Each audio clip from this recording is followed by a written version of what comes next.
Hi, my name is Jay Sugarman, and I want to welcome you to Museum Open House. This ongoing series features and highlights many of the outstanding museums and other cultural institutions. The main purpose of most programs is to inform viewers about current and upcoming exhibits, various programs, resources, and other opportunities that are available for the general public. Today, via Zoom, we're fortunate to have as our guests Sarah Thompson and Kendal DeBoer from the Museum of Fine Arts, Boston. Sarah is the curator of Japanese art, and Kendall is a curatorial assistant in the Department of Contemporary Art. They're here today to inform us about the blockbuster exhibition they've curated entitled Hokusai, Inspiration and Influence. During the program, we'll hear why and how this must-see exhibition came about. We'll go on a behind-the-scenes tour, and in the process, come to better understand and appreciate Katsushika Hokusai as a painter, book illustrator, and print designer, and the tremendous impact he had and continues to have on artists across time and around the world. Let's start by meeting our guests and then learning all about Hokusai, inspiration and influence. Welcome. So delighted you're both able to be here. First of all, let me just say congratulations on curating this sensational display for all of us to enjoy, admire, and learn from. Eager to hear more and have you inform viewers, but before we jump right to that, Sarah, would you please start by providing a little background of Hokusai as a person, as an artist, please, and then we'll jump into the exhibition. Okay, sure. Thank you, Jay. So about Hokusai, we learned that almost everyone recognizes his most famous image, that enormous wave, even if they don't know who it was that designed it. Many people think there's a painting somewhere and everything you see is copied from a painting, but that's not the case. It actually is a woodblock print. There originally were a few thousand published, and probably a couple of hundred have survived to the present day. But it's a very well-known image. The artist who designed it, Hokusai, is probably the best known of all Japanese artists. Worked in the 18th and 19th century. His lifespan is 1760 to 1849, which was a good long time even now and quite remarkable then. So he did not only the wave, but many, many other works, which we have a good representation of in the show. So how this show came about, it is a kind of sequel to a show that we did back in 2015, which was a Hokusai retrospective focusing entirely on Hokusai. So this is our current show, The Inspiration and Influence. In the previous show, it was almost entirely works by Hokusai himself, but this time we also are including works by all, or at least many of the people who've been influenced by him over the years, going all the way from his lifetime right up to the present day. So the two comparisons that you see are, of course, the famous wave print, which was made in about 1830, and then a sculpture in the form of a chest of drawers by John Cedarquist, made in, I believe, 1999. I forget the exact date, but a modern work that obviously is a very humorous take on the wave. So my original plan was to have half Hokusai and half other people, but as it came out, we have about 1/3 Hokusai, about 1/3 other Japanese artists who he knew during his lifetime. And that includes his teacher, his own pupils, and also his rivals in the competitive commercial world of printmaking. Then the remaining third is all the people ever since his death in 1849 who have been influenced by him around the world. So during Hokusai's lifetime, Japan was almost entirely cut off from the rest of the world as a result of the policies of the government at that time. It was just a little bit of trade and contact, but not very much, very tightly controlled. However, just a few years after Hokusai died in 1849, in 1854, that policy was changed. Japan opened up to the world again. Lots of Japanese goods went to Europe and elsewhere, and had quite an impact on European art in the late 19th century, and then continued to spread from Japan itself and from other areas that had been influenced, really went around the world. And many ideas that came ultimately from Hokusai and his contemporaries were incorporated into ideas about art today. So there's a lot to draw from. And again, that was where I was lucky to have Kendall's help when we get right up to the present with the contemporary works that are in the show. So I think, yes, there we go. Let's move Kendall, on if to you could- that. if you could Kendall, mention some of the- welcome.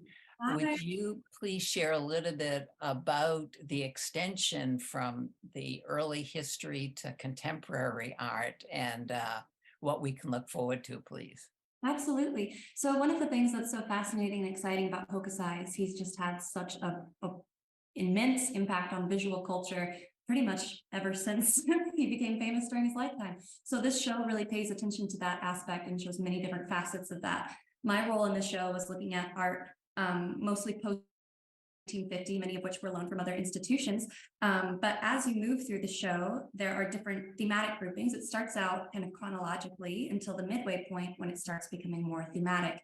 And though there are contemporary works sprinkled throughout, one thing that we find particularly delightful and exciting about the way the exhibition is arranged is that there are three more immersive, large, evocative points of contemporary art interventions, and they all have wave-like or water-like qualities.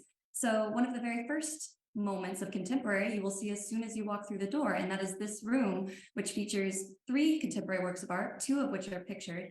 On the left, we have a work from our collection by Annabeth Rosen.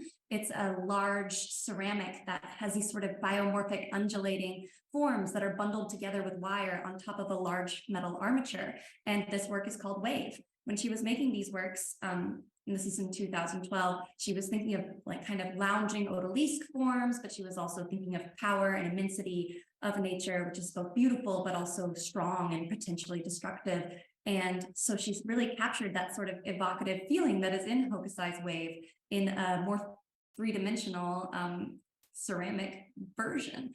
And we love having this at the beginning because this one is more abstracted of a connection. Like she might not have necessarily been thinking, I am going to recreate Hokusai's Wave, but Hokusai's Wave has such a massive appeal and presence in our contemporary culture that when we make these sorts of things to represent giant deluges of water, they often feel connected to Hokusai's Wave and create this sort of web or constellation of relationships. On the right, we have one by Peter Soriano called Wave. It's a giant, massive print. It's a photogravure. And the way he made this in his studio in New York, it was so large as he was working on the floor that he actually had to walk back and forth in the ink as he was creating it. And so not only was when he created this wave, was he thinking of Hokusai in response to the 2004 tsunami in the Indian Ocean, but he also started thinking of these sort of mythologies about Hokusai, like this story about when he created an image of a river and a chicken ran through some red paint and left footprints on that river. Hokusai presented this, theoretically, this is the legend, he presented it to the shogun and said they were little red leaves. And so Peter Soriano felt kind of connected to Hokusai walking through the paint, walking through the print, the ink, the liquid, and leaving these footmarks on this massive wave. But anyway, that's a long way of saying that the contemporary art that you will see throughout this show kind of builds upon types of connections: direct, indirect, intentional, unintentional, abstract, literal, kind of teasing out all the many ways that these already highly reproduced and beloved images during Hokusai's lifetime continue to shape the way that we view the natural forces in the world. Oh no, having this truly enhances and enriches the overall appreciation of Hokusai's influence. So we start out, Sarah, as you mentioned, and we have to have at least one more quick reference to the Great Wave before we move forward. Right. Just one observation maybe to point out to viewers that they may not be aware of. Well, the fact that it is a woodblock print is important. And one thing that always surprises people who haven't seen it before is that it is fairly small. It's just about the size of two sheets of standard printer paper together. roughly about 10 inches by 15 inches. And so people walk in and see it, and that is the famous Great Wave, and it's rather small. But that is part of the reason why it became so famous and so beloved by artists around the world. It was affordable, reproducible. The apparently the price of a woodblock print when it was new at that time was similar to the price of a standard cheap meal. So Mm. whatever you would pay for lunch would be what it would cost you to buy one of these prints at the time that it was made. As I mentioned before, there were many of them made, probably several thousand. We don't know exactly. There are a lot of guesses out there, but they are just guesses. And however, because they were cheap, people didn't necessarily take care of them, and so only a small percentage have survived. Again, at a guess, there may be perhaps about 200 of these still around today. And I will say we actually have 7 of them at the MFA, Mm. but most of them are in bad condition and we would not exhibit them. Still, we keep them just so we can say we have 7. So this is one of the nicer ones. Now, these are made by hand. Another thing people need to know is that the artist himself did not physically produce it. All he did was draw the design. Then it went to, this was a mass production process. These were commercial objects sold in stores. So a professional woodblock cutter would cut the block, and the artist's drawing was destroyed in the process. It was pasted face down to the block, used as a pattern to carve through. And then you did the outlines first, and then took some prints from that and used them to cut the blocks for the colors. So there's one block for each color.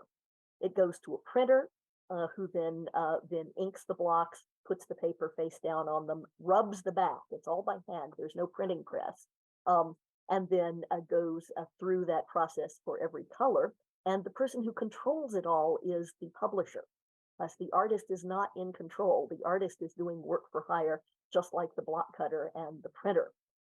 But obviously, an artist who was really good was really in demand and would get commissions to do all kinds of things. So Sarah, that is for what the that work is. wonderful, I know we could go on and on just about the wave, but we want to pick up the pace and maybe just a quick reference to some of contemporaries and people who were influenced by Hokusai. Just a quick reference Right. of the I'll make artist. it. Yes. So we show Hokusai's own teacher, but then we also show some of the students who we know studied under him directly. And in this case, the painter is his own daughter. She is one of the few known female artists of that period.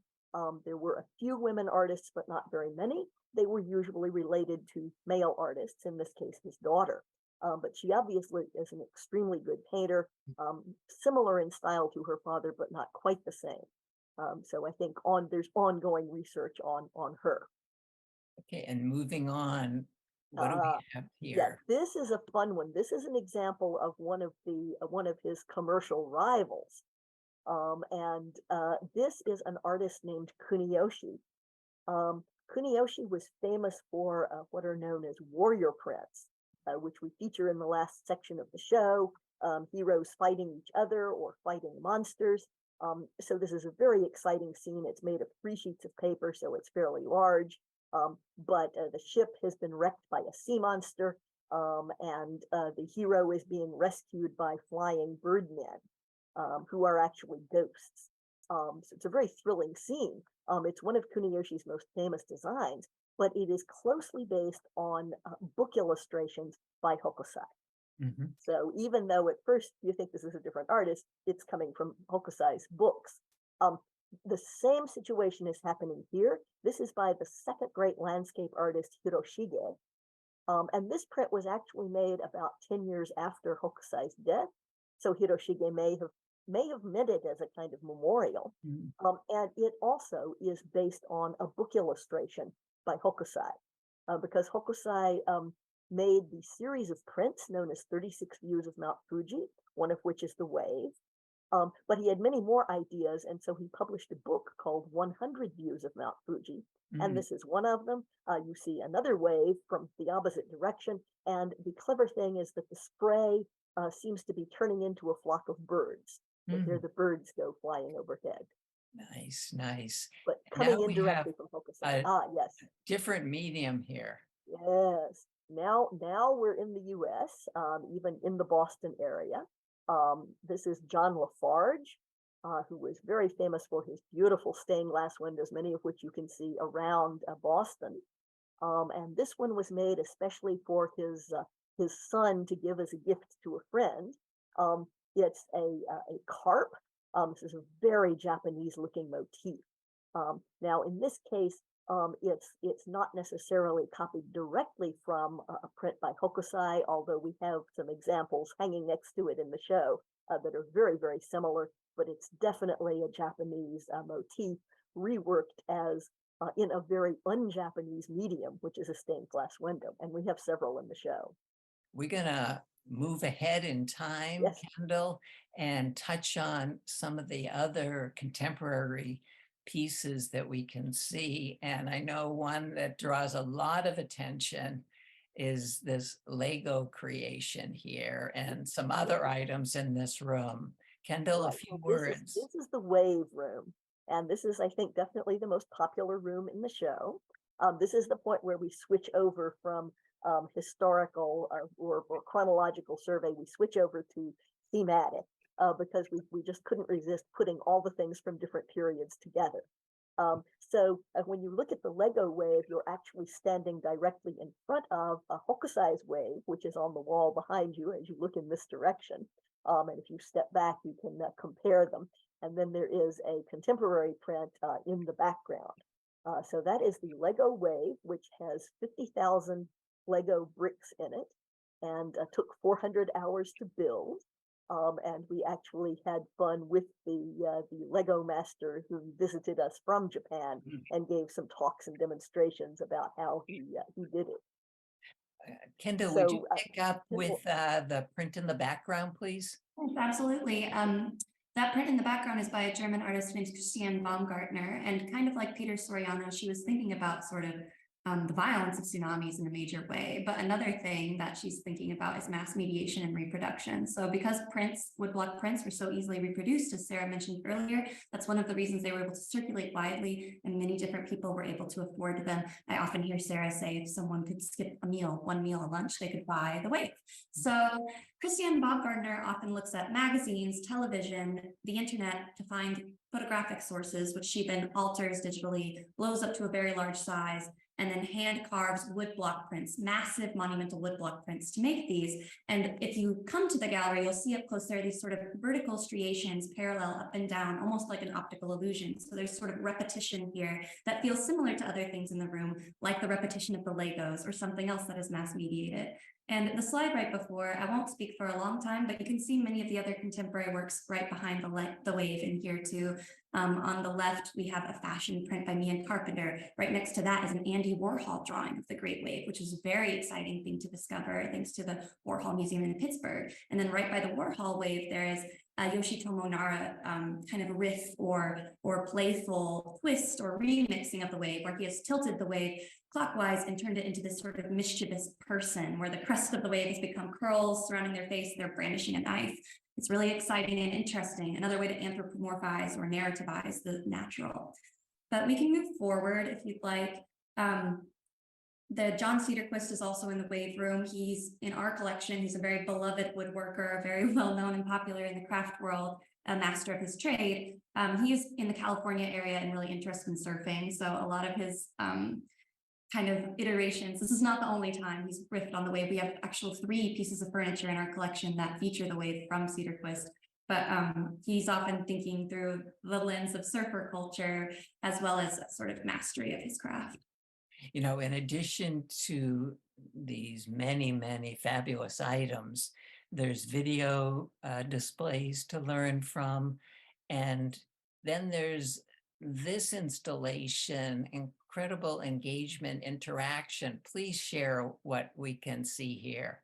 Absolutely. So right around the corner from the wave room, which you can still see on the right-hand side of the picture, this is the sort of midpoint contemporary intervention I was foregrounding at the beginning.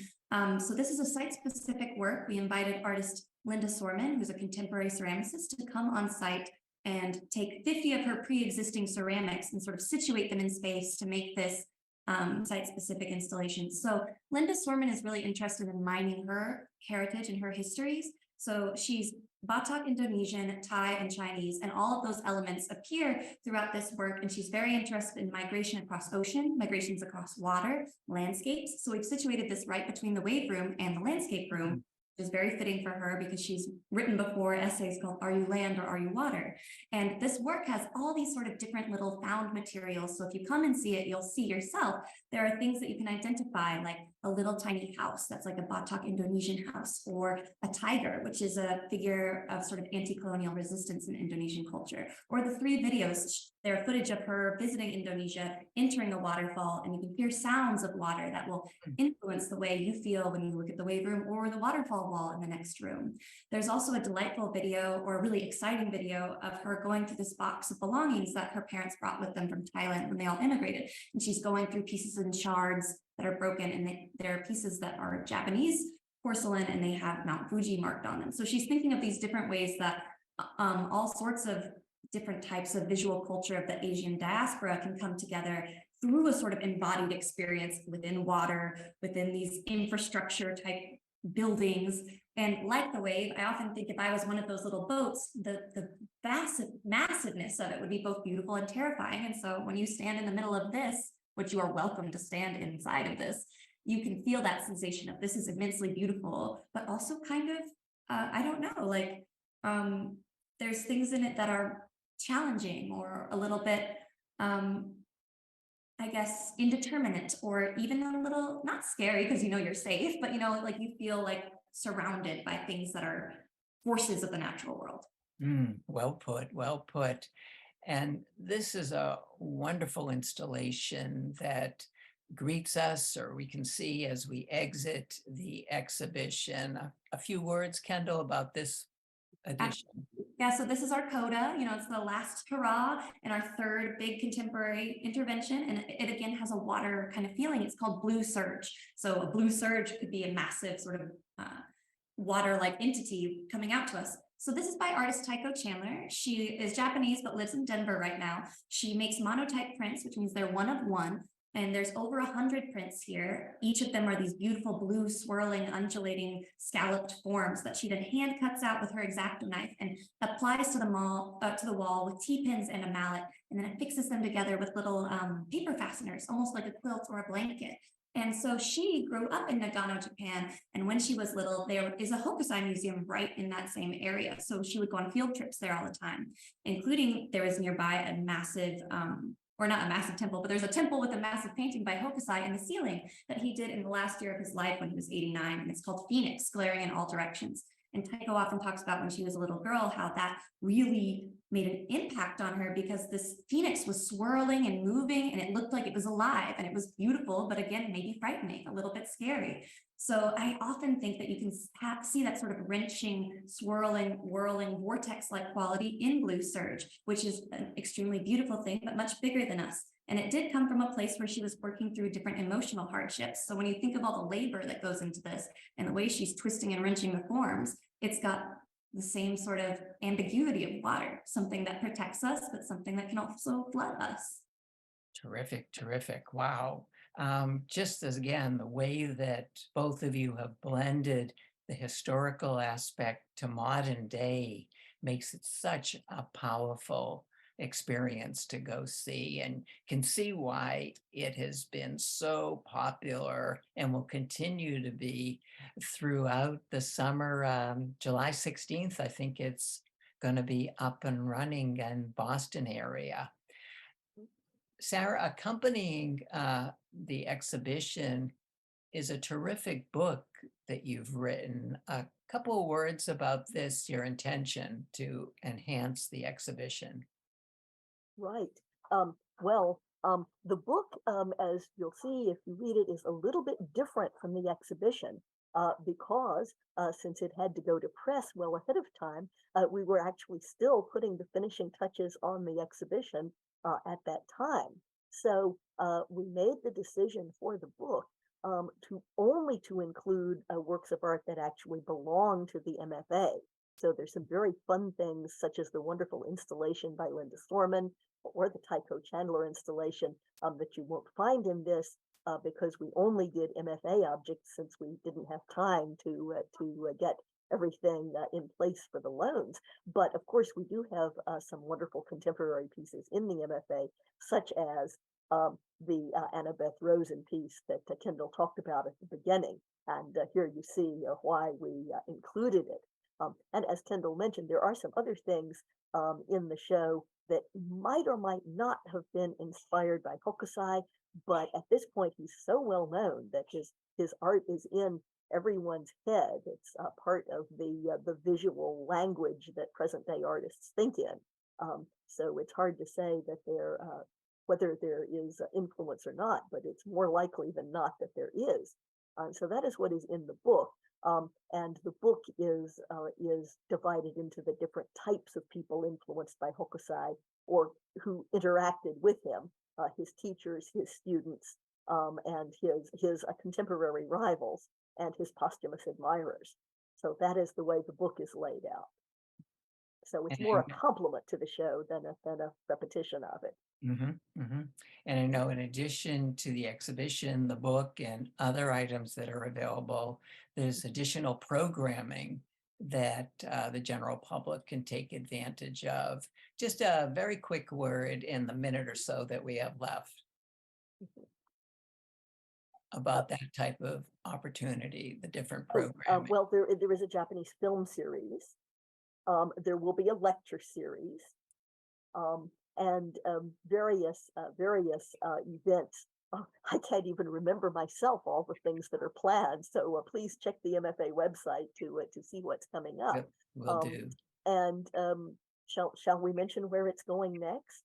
Absolutely. It's traveling to Seattle next, the Seattle Art Museum. It'll be really thrilling to see their iteration of the show as well. Yeah, nice. So if you have friends on the West Coast, tell them about the Seattle venue in the fall. Will do. Just in very closing here, a minute left. Kendall, what's been your observations or some of the reaction and feedback you've heard from visitors and others to the exhibition so far? In general, feedback has been really positive, and it's been such a delight to work with Sarah, someone who is so game and playful to think about the ways that historic art still reaches a contemporary audience and contemporary makers. It's just been delightful. People have really seemed thrilled to see both the historic prints that are so beautiful, so meticulous, so colorful, and so I don't know, they beg for close looking, but also just seeing the way, I don't know, kids' eyes light up when they see the Lego wave, or the way visitors can stand inside the immersive video of Linda Sorman's and just watch it and think of all the different connections, because each of the videos and sound components are different lengths of time. So it sounds different each time you hear it. Or even while Tycho was installing, so many people would come by and say, wow, like this. So yeah, we've had a lot of great feedback, especially in terms of how we've been able to synthesize two or multiple types of curatorial points of view and bring them together in this really fabulous way. Most definitely. I know when we look back on 2023, Hokusai inspiration and influence will be right at the top of a handful of must-see exhibitions people in the Boston area have to have experienced. So congratulations again to both of you for making this opportunity available to all of us, and continued success with future endeavors. Thank you. Also want to thank those of you watching for joining us, and hope you'll be able to tune in next time.